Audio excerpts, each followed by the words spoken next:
To lock or unlock mobile hotspot on your Samsung Galaxy S24 Ultra, swipe down the top of the screen and then tap setting icon, tap connection, and then tap mobile hotspot and tethering, tap mobile hotspot.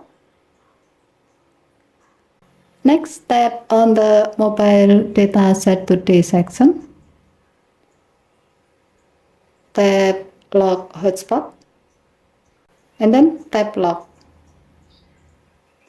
When you lock your mobile hotspot, all devices that are currently connected to your hotspot can remain connected, but no additional devices can connect.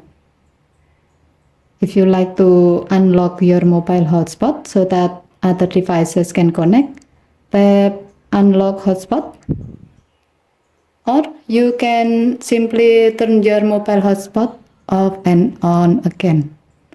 Okay, thank you for watching. Have a nice day.